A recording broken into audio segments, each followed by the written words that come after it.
Guys, it's happened. After 14 consecutive months, the Bank of England's Monetary Policy Committee has chosen not to raise the base rates. The UK breathes a sigh of relief. And this comes hot on the heels of the fact that just one day beforehand, the inflation rate actually came down for the month of August, where everyone was predicting that it was actually going to go up slightly this month. So good news all round, and things are starting to look a little bit rosier on the economic front. And that is what we're going to be chatting about on today's video.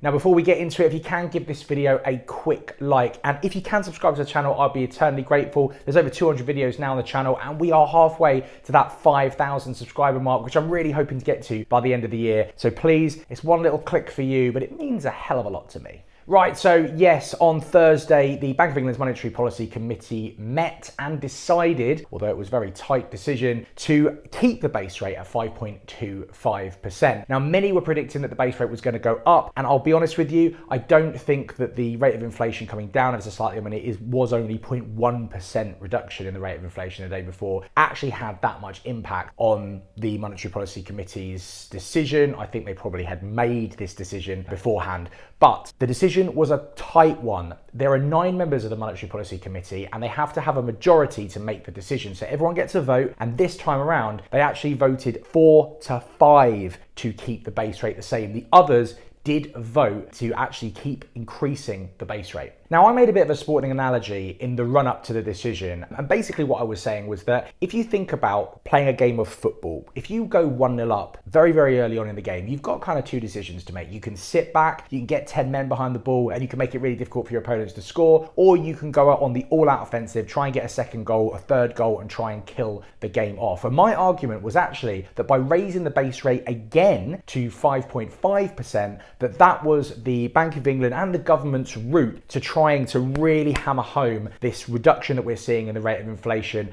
and really try and kill it off at the root as quickly as we possibly could. However, on reflection, actually keeping the rate the same, I think is going to do exactly the same thing. There was a quote that I read in the week that was a really good one, which basically said that getting the base rate to where it is now is effectively giving the economy its medicine. Now what we need to do is we need to sit back a little bit and we need to wait and see the effects of that. And actually, I think the Bank of England have been really, really clever by not raising the base rate. Now, that might sound a bit silly because a lot of people out there are sort of saying, well, surely if we want to get the rate of inflation down as quickly as possible, then we need to keep raising the base rate because that is the main way in which we are going to get that rate of inflation down. But actually, I think we need to go a little bit deeper than this. Now, if you think about where the base rate is right now, 5.25%, in reality, we're not back in the days of the 80s where, we had rates of like 12, 13, 14%, and actually the world didn't implode. It was pretty dark, but it didn't actually, destroy our property market, for example, because of mortgage rates being so high. But we can't do that now. When we look back over the last 20, 30 years, the rate of increase in the average wage in the UK has not kept in line with the average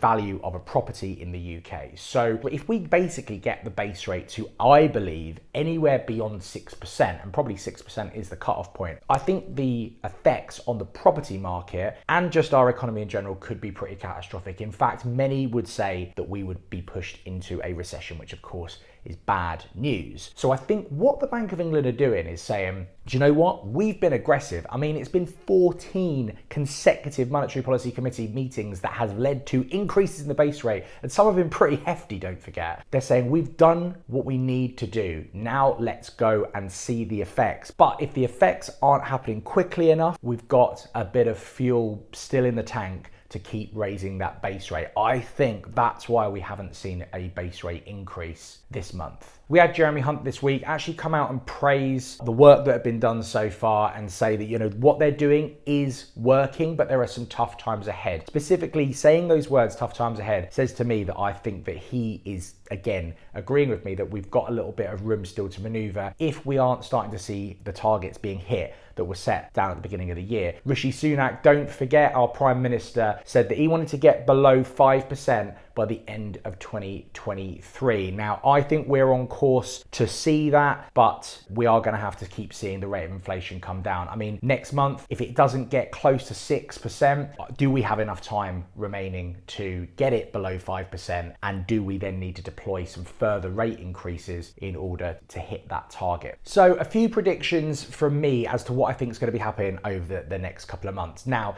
with the rate of inflation coming down last month and then continuing to come down this month, albeit only by 0.1% from 6.8 to 6.7, we have seen a bit of confidence return to our market. And that's really, really important when it comes to mortgage rates. And here's why. Mortgage rates in this country are determined by interbanking lending rates. These do loosely follow what happens in terms of the base rate, but in reality, they are a governance unto themselves. Now, these are the rates in which banks lend to each other, called swap rates or SONIA rates. And we have seen in the past few days, these rates for 2 and 5 year money, which is really important when you think that when the average fixed rate in the UK is either 2 or a 5 year fixed rate for a mortgage, have fallen back below 5%. This gives lenders a bit more breathing room to offer some cheaper rates, which should mean that borrowers, particularly residential borrowers in the UK, can start to breathe a little bit of a sigh of relief. Now, with the base rate staying the same, this does mean that in the immediate future, we're not going to see any pressure going back on those swap rates and then therefore on mortgage lenders to increase rates again. That means, I think, for at least another month, probably another couple of months, we are going to still see a slight decline in the rates that are on offer, the average rates in the UK, but there's not going to be anything too massive going on over the next couple of months. I think on average, we're going to kind of stay where we are. Now, the big question, the big prediction I'm always asked about is, when is the base rate actually going to fall? Now, somebody actually commented on a video that I did recently that they hoped that next month the Bank of England would put the base rate down. Guys, it's just not going to happen, so please don't get your hopes up, but that's not necessarily a bad thing. Them just not increasing it is not going to put any further pressure on mortgage lenders, which is not going to increase rates, so at least we know where we are. But I'm predicting that the earliest that the Bank of England can put down the base rate in reality is probably towards the end of Q1 next year or the beginning of Q2. So that's sort of March into April.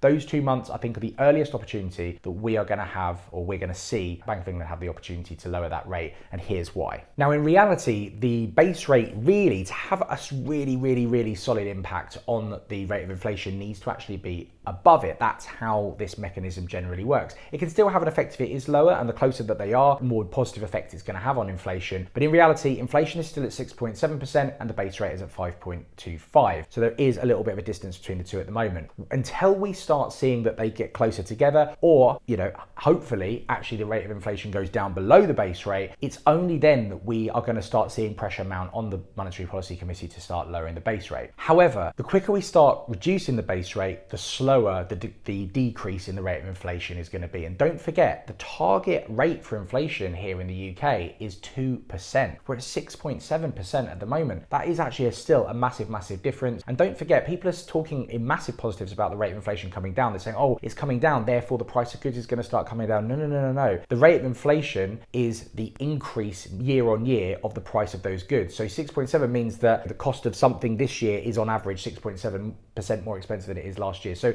that rate coming down doesn't mean that the price of goods is going to actually reduce. It means that they're still going up, just at a slower rate. So we want to be getting that rate closer to the target rate of 2% really before the base rate can start coming down. Now, I'm predicting that I think that is somewhere around the 3.5 to 3.7%. And if we look at where the rate is going at the moment and the impact of the base rate increases have been, I think that it's realistically going to be the middle of Q1 next year that the earliest that we're going to see that kind of rate. Now, if we hit the target that Rishi has put together of below 5% by December, January, that still leaves us quite a gap to get down to that 3.5 to 3.7%. But don't forget that by then, the rate of inflation will be below the base rate. So that's where the base rate being at that sort of level is really gonna start having an impact on the rate of inflation. And hopefully the speed in which it decreases should speed up, which is why I think the earliest we're gonna see 3.5 to 3.75% in terms of the rate of inflation is going to be somewhere towards the middle of Q1. That's the earliest. That is the absolute earliest. I don't think it's going to happen any sooner than that, and it probably will happen later than that, but that is the earliest. Now, another thing that could have an impact on the rate of inflation, which has been spoken about a little bit recently, is the rate of unemployment. Because if you think about it, the higher the level of unemployment, the lower the disposable income that the average person in the UK has, the less likely they are to start spending on luxury goods, and the quicker the rate of inflation is going to start coming down. We are seeing that the rate of unemployment is going up steadily. However, the one thing that's kind of going against that is that we are seeing pretty high growth, 8% growth year on year in the average wage in the UK, which is, pretty high. And that is meaning that people in the UK are maintaining their disposable income to be able to go and buy stuff. And that is what's fueling this inflation rate that we do have in the UK at the moment. I'm going to do another video, guys, about mortgage rates and where they are at the moment in different sectors in the next couple of weeks. So look out for that. This video was purely to just talk about the base rate, the inflation change, and a few predictions for the future. Now, what I actually do on Instagram is I do live reactions to some of these announcements, both for the rate of inflation, that's an early one,